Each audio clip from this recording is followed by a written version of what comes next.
योगी का घुसपैठियों पर धुआंधार प्रहार। यूपी में एक्शन, बंगाल असम तक रिएक्शन। अब सिर्फ पेपर दिखाओगे वरना खदेड़े जाओगे।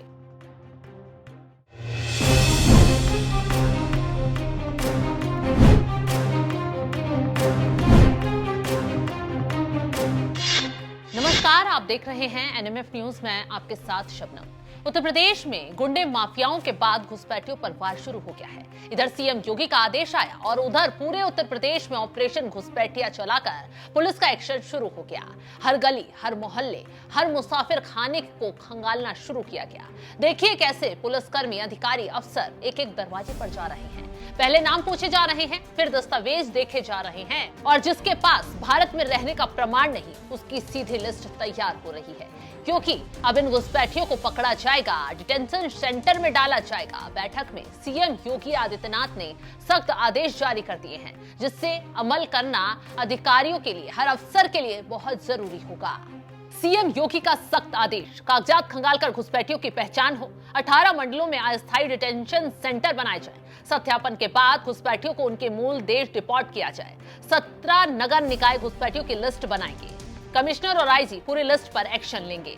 तो यह अभियान सीधा एसआईआर से जुड़ा हुआ है। वो वोटर लिस्ट शुद्धिकरण का हिस्सा है, जिससे न सिर्फ घुसपैठियों का पता चल पाएगा, बल्कि वो गैंग भी पकड़ा जाएगा जो बांग्लादेशी घुसपैठियों, रोहिंग्याओं को अवैध तरीके से भारत में एंट्री दिलवाते हैं, फिर उनके फर्जी कागजात बनवाकर अलग अलग राज्यों में बसाते हैं। धीरे धीरे ये घुसपैठी न सिर्फ अतिक्रमण करते जाते हैं, बल्कि चंद दलों के वोट बैंक भी बन जाते हैं। वो सब सरकारी सुविधाएं फर्जी कागजातों पर पाते हैं जो भारतीय निवासियों को मिलनी चाहिए, लेकिन घुसपैठियों ने उसमें भी घुसपैठ की। यही वजह है कि एसआईआर तो चल ही रहा है। सीएम योगी ने उत्तर प्रदेश में घुसपैठियों के सफाई के लिए अभियान भी शुरू कर दिया है।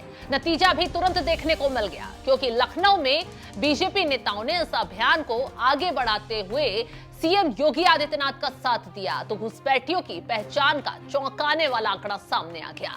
50,000 से ज्यादा अवैध रोहिंग्या बांग्लादेशियों की पहचान। यह आंकड़ा भी और आगे बढ़ सकता है। लखनऊ में घुसपैठियों की पूरी लिस्ट तैयार हो गई है, तो अब ये लिस्ट बड़े अधिकारियों के पास पहुंचेगी और घुसपैठियों को डिटेंशन सेंटर में डाला जाएगा और फिर शुरू होगा हिसाब किताब। क्या होता है डिटेंशन सेंटर?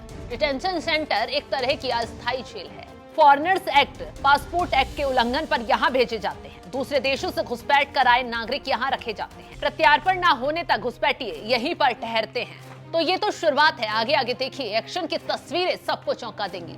लेकिन ये कहा यह भी जा रहा है कि उत्तर प्रदेश में घुसपैठियों का आंकड़ा छोटा मोटा नहीं है। बड़े लेवल पर घुसपैठिए हाथ आएंगे, एसआईआर से नापे जाएंगे, क्योंकि एसआईआर से ही इन घुसपैठियों की पहचान भी हो पा रही है।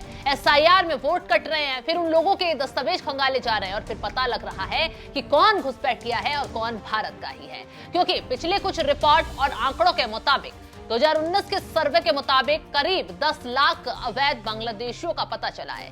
3,000 रोहिंग्या घुसपैठियों का अनुमान। लखनऊ में ही करीब 1 लाख बांग्लादेशी होने का दावा। तो ये सिर्फ 2019 के आंकड़े हैं, यानी 6 साल पुराने। सोचिए इन 6 सालों में कितनी तादाद घुसपैठियों की बढ़ी होगी, सिर्फ उत्तर प्रदेश ही नहीं बल्कि पूरे देश में। और सोचिए ये देश की सुरक्षा के लिए कितना बड़ा खतरा है। न जाने किस मकसद से ये घुसपैठिए भारत में घुस आए और किसी पर भी हमला कर भाग जाएं। यही वजह है कि खुद अमित शाह ने खुली चेतावनी दी थी, देश में एक भी घुसपैठिया छोड़ा नहीं जाएगा। समारोह में बहुत स्पष्ट करना चाहता हूं कि हम इस देश में से एक एक घुसपैठिए को चुन चुन कर बाहर निकाले। अमित शाह की चेतावनी के बाद सिर्फ उत्तर प्रदेश ही नहीं बल्कि अलग अलग राज्यों में घुसपैठियों के खिलाफ ऑपरेशन चल रहा है। एसआईआर इस ऑपरेशन की ढाल इसलिए बन रहा है क्योंकि तमाम जगहों पर तमाम लोगों के फर्जी कागजात, फर्जी वोटर आईडी कार्ड, फर्जी पहचान पत्र बनाए गए हैं। जब वोट कटे तो इन घुसपैठियों की पहचान हुई। बिहार में एसआईआर की सबसे पहले शुरुआत हुई। 65 लाख से ज्यादा वोट कटे, निशाने पर घुसपैठिए भी आ गए। लेकिन घुसपैठियों पर यूपी के साथ साथ धमाकेदार एक्शन असम में भी देखने को मिला। वो असम जिसके कमान खुद हेमंत बिस्वा शर्मा के हाथों में है, वो घुसपैठियों पर इतने सख्त हैं, लगातार सख्ती से कदम उठा रहे हैं। असम में भी घुसपैठियों पर एक्शन के अगर आंकड़े देखें तो असम में घुसपैठियों पर एक्शन 2021 से अक्टूबर 2025 तक कुल 32,260 डिटेक्ट हुए।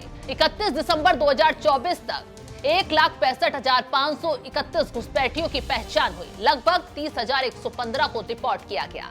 तो सोचिए, असम की सीमा बांग्लादेश से लगती है और इसी बांग्लादेश से ज्यादातर घुसपैठिए भारत में घुसपैठ कर रहे हैं। सिर्फ असम ही नहीं बल्कि बंगाल में भी बड़ी संख्या में एसआईआर की प्रक्रिया शुरू होने के बाद घुसपैठियों के भागने की तस्वीरें सामने आएगी, जो सोचने के लिए मजबूर कर रही है कि आखिर ये घुसपैठिए सरकारों के लिए कितनी बड़ी चुनौती बन गई। चलिए पूरे देश के आंकड़े भी बता देते हैं कि अब तक कितने घुसपैठियों को किस राज्य से भगाया गया है, कितने घुसपैठियों को पकड़ा गया, किस राज्य से कितने घुसपैठिए पकड़े गए। महाराष्ट्र में पिछले एक साल में 2,14,000 के करीब घुसपैठियों को पकड़ा गया।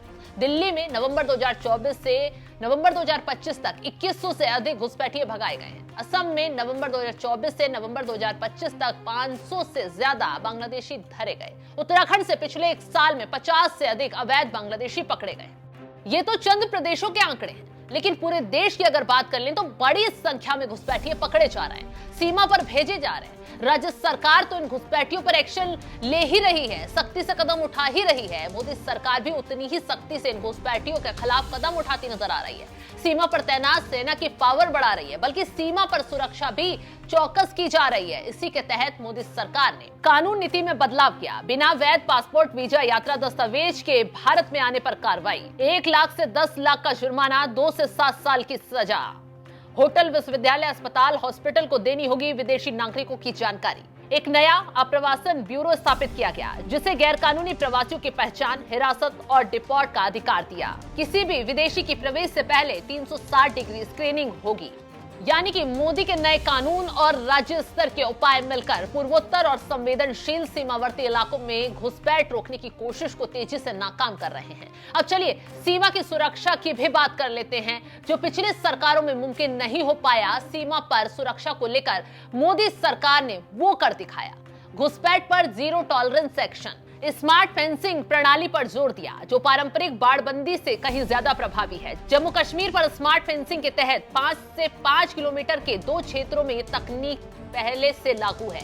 भारत पाकिस्तान और भारत बांग्लादेश सीमा पर इसका व्यापक विस्तार करने की योजना। खराब बाढ़ को बदलने के लिए नई डिजाइन की बाड़ लगाई जा रही है। घुसपैठ को नाकाम करने के लिए उन्नत सेंसर, ड्रोन और मल्टीलेयर निगरानी का इस्तेमाल।